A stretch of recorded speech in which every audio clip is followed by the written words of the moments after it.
James Turner for the untouchable true school sports. Let's go, baby. Bow! Be careful what you wish for because it can become a reality. Yeah. The Untouchable True School Sports Empire proudly presents something the boxing games are missing. Hey, what's going on? It's your boy BT. I came here to talk some boxing with the thousands of True School Sports subscribers. All right, so as you guys can see, we're back in the luxury American True School Sports penthouse estate. You know, it's good to be back in America. It's good to be home. It was a long way back from Japan. It was a long commute. My body was beat up. I was full of exhaustion, so I had to get some rest for the sake of myself, but we've gotten our rest. We recuperated. We're ready to go, and we're ready to start the second half of the year off with a bang. So a lot to talk about, a lot to discuss. So let's get to it, man. Yesterday we had Jake Paul and Julio Cesar Chavez Jr., which I will get to in a separate video. But this video is about, in my opinion, the real main event, the fight that really on this particular card piqued my interest, captured my imagination, because you had former world champion Tevin Farmer, a guy that seemed to have found a second lease on life in his career. Even though he's been losing fights against fighters like Zepeda and Muratalla, he's having good performances, and in some of these fights, even having a case to win the fights, but just not being on the right side of boxing politics. So, you had him on one side, former champion, a lot of experience, savvy veteran of the sport. On the other side, you had, Kid Austin, Floyd Schofield, a guy whose stock had shot down, not because he lost, but because he pulled out the Shakur Stevenson fight earlier in the year, and a lot of people thought he was faking the funk, that he really didn't want no smoke, and that they weren't really trying to believe the narratives of what his dad and him were trying to sell to the public, that they were set up in Saudi. So he had a lot going on. I know, and it's been documented by himself in the media that he had gone through quite a lot of issues throughout the year. So it was truly, especially in the career of Kid Austin, it was truly a watershed moment for his career, because that was still fresh in everybody's minds, and he needed to have a statement performance, a dominant performance, to get people kind of excited about him again. And listen, guys, we hear that term in boxing a lot, make a statement. And this shit right here, what Floyd Schofield did to Tevin Farmer, that's what you call making a statement. That's what you call, really putting your foot down and standing on business and putting belt to ass. Because that's what he did with Tevin Farmer. He absolutely, positively beat the brakes off, and dare I even say, exposed Tevin Farmer. Because Tevin Farmer has been knocked out in a long time. It's literally been, guys, it's been 13 years since Farmer has been stopped in a fight. So you had to go all the way back to when Tevin Farmer fought Jose Pedraza at the prospect level, and ever since then, nobody stopped him. So this is a big statement.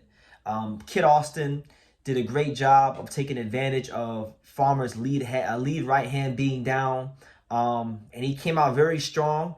And I remember saying in my last video about this fight and talking amongst boxing fans and people that I know, that I said, look, Tevin Farmer can beat Floyd Schofield, but he's going to have to get to these first couple of rounds, because Floyd Schofield is going to come in very hot and really strong, and he's very, very dangerous in the first couple of rounds. And, Tevin Farmer, he was very cocky in the build-up. I saw him doing lives with Najee from Cigar Talk, talking about he's going to stop him, and he was doing the live late at night. So it's like, Tevin Farmer, I think, really underestimated Kid Austin, and he paid dearly for it, because Floyd Schofield came out punching with bad intentions, and it was just too much artillery for Tevin Farmer to handle. First knockdown was a right hander on the guard. Then the second knockdown was off of a left hook. Schofield was swarming Tevin Farmer, and then he scored another knockdown after that. And he was talking about, the referee stopped her prematurely. Listen, man. If you get put on your ass 3 times, if you get put on the deck 3 times, you're not really in a position to say if what the referee should or shouldn't be doing. You're lucky he even gave you 3 knockdowns to keep fighting, because most referees don't even give you that in this day and age in boxing. So that's what you call a statement, because it's been over a decade since Farmer's been knocked out. And when you factor in, if you look at Farmer's last 3 fights before this, William Zepeda went 24 rounds and got put on his ass by Tevin Farmer. Couldn't do nothing compared to what Schofield did to Farmer. And Ray Muratalla, I told you guys, if you guys go back and you watch my post-fight review video on that fight, I told you guys that Ray Muratalla got exposed for what he is and for what he isn't as a fighter. He's a very good front foot dominant fighter. He can beat you if you're an aggressive fighter on the front foot and you allow him to exchange. But if you're a southpaw, counter puncher, can punch on the move, sharpshoot in between the punches, Muratalla can't really do much with you. So when I look at what Floyd Schofield was able to do in one round, and put Tevin Farmer on his ass one round, this to me changes the whole narrative. This changes the whole ball game of how he should be perceived, because Tevin Farmer is not an easy guy to knock out. It's been over a decade. Like I have to keep repeating that, because sometimes you boxing fans out there, sometimes the cynical boxing fans, there's a lot of hatred in the hearts of a lot of people out there who watch boxing, and y'all sometimes don't be hearing these facts. Tevin Farmer has not been knocked out in, what was it, 2012, right? 2012 against Pedraza. Yeah, Tevin Farmer has not been knocked out since 2012 against Pedraza. So we're talking about nearly 13 years without being stopped.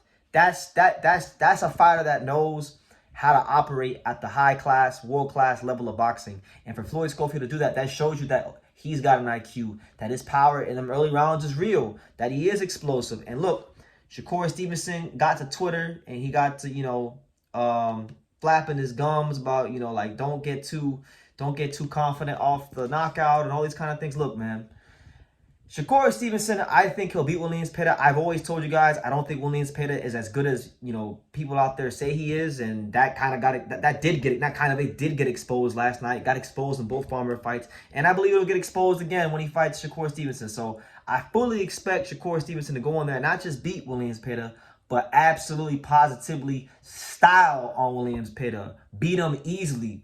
But I'll tell you like this, crazy things have happened in boxing. And there's a lot of questions about Shakur, and he better just worry about Williams Zepeda, because if not, oh man, if he can't beat Williams Zepeda, then he gonna get he's gonna have the E word. I'm gonna have to say Shakur got the E word. He got exposed, because there's no way in hell Williams Zepeda should be beating Shakur Stevenson with Shakur Stevenson's boxing IQ, his ring acumen, his ability to fight in the pocket. He's a better fighter than Zepeda, but he has to focus on that. And I'll tell you like this: if he does what he's supposed to do against Zepeda, after that fight, you can drop the kid off his nickname. He's just Austin, because Floyd Schofield is no longer a kid. I now look at him as a legitimate top level, world level contender. That was a statement and a half, and credit to him. He deserves all the respect, all the praise, all the adulation, because nobody's done it to Tevin Farmer ever in one round. So that's really impressive from him. And if Shakur Stevenson handles his business, I want to see Shakur with Floyd Schofield. We've seen how Shakur Stevenson deals with punchers in the past, guys like Jeremiah Nakatilia, got fighters like Edwin De Los Santos, and that's why, like, those fights that he has against punchers are why people talk bad about Shakur Stevenson, why many boxing fans make disparaging remarks about Shakur Stevenson. So I'm looking very forward to seeing how he handles Zepeda, and if he can get past that, then I think Floyd Schofield versus Shakur Stevenson becomes a very, very intriguing fight, because let's not act like Shakur's gonna fight Tank. Let's not get our hopes up. That's not what those guys at 135 like to do. Guys at 135 with big names don't step up to the plate and make big fights most of the time. And if they do, it takes years and years and years. So they're not gonna fight. Tank Davis don't even like boxing no more. He's got one foot out the door. Lamont Roach might beat him, so we don't even know what's gonna happen with that. Schofield versus Stevenson is one of the fights to make in the lightweight division, provided that Shakur Stevenson is as good as he says he is and can beat Williams Zepeda, which I think he should. And then, I think their fight becomes really intriguing if Shakur does his job. But I'll tell you this: Kid Austin did his job, and he made a big statement, and I think people should give him his credit, give him his flowers, because I'll be the first one to tell you guys, I thought, and I said it in my last video, that for Tevin Farmer, on paper, Floyd Schofield was one of the easier fights for him to win in a while, only because of the fact that I thought Floyd Schofield was, he showed in the Rene Tellez fight that, he can be a front runner. He doesn't really have the best stamina in the back half of fights.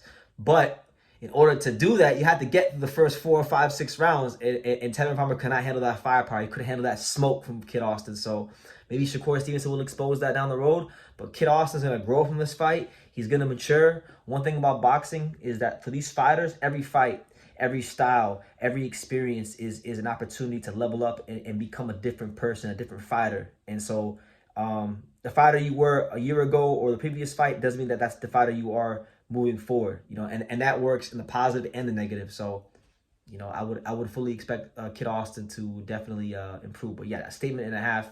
And Tevin Farmer, you didn't count the cost, you didn't take him serious, and that's what you get. So, you know, leave your comments down below. What do you guys think? What do you guys think about the performance? What do you guys think about, you know, like Kid Austin versus Shakur, and all that good stuff? You know, leave your comments down below. Make sure you guys take the time to subscribe. And like I say in every single one of these videos, you can love me or you can hate me, but I'm just a kid from Dania. So until next time, take care, guys.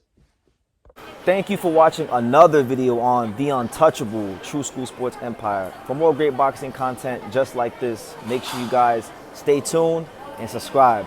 You won't be disappointed.